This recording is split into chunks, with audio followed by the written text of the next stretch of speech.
Citing Infinity. Heavenletter number 5712. July 15, 2016. This morning I hear your words walking in. I hear you say, God, when I enter your presence, then I feel you most clearly. It is like you envelop my heart from the inside. You open the curtains of my heart. You hug me from the inside. You spread a balm on me. You open my wings. I crave your words. You stir me and calm me. There are moments, God, when time does stand still, when time does not exist, and there is peace, and you give it to me. Still, I crave more of you. I want to walk into you and disappear. I am tired of myself and my childish ways. God, you take age away. With you, age does not exist. I am neither young nor old. Along with this comes a kind of state of non-existence. It is not that I have gone somewhere. It feels more like I never was. It is more a question of what was I ever, and where am I? Do I or do I not exist? I feel like an observer of myself and myself. There used to be sayings around that were to make children behave. They read like this: I am a watchbird watching you. God, I am this watchbird watching my seeming self with cool objectivity. At the same time, I am not really here at all. I dwindle. All my emotion doesn't exist. I always thought that my emotion was who I am. Right now I do not know that I am or I am not. It is as if I exist, yet I do not. The other day, when I sat down with you, a part within me started to walk in and take over.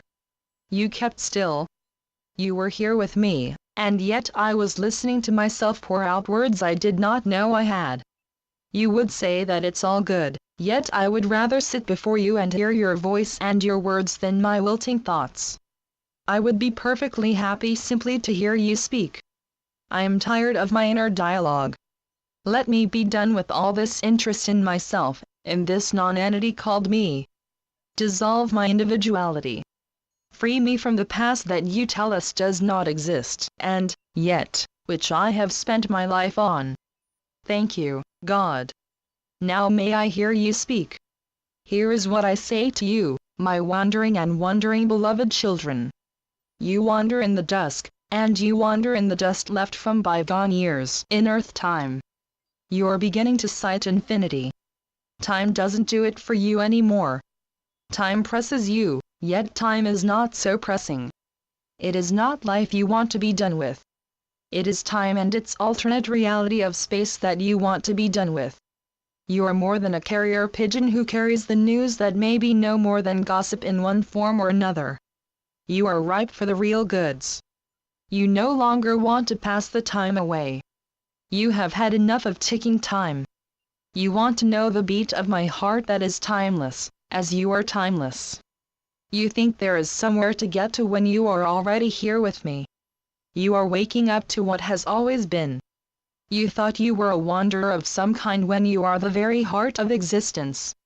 You spot me, and you say, long time no see. This is your intellect speaking. There is no research that has to be done to discover your ever-presence with me. You have had misadventures in your mind. You got caught up in an earth story. You have never been anywhere else but with me. I have never been anywhere but with you. When I say we are one, I mean that oneness exists, and not all this multiplicity. Multiplicity has been a tangent. It has been no more than a walk around the block. Channeled by Gloria Wendroff. Heavenletters.org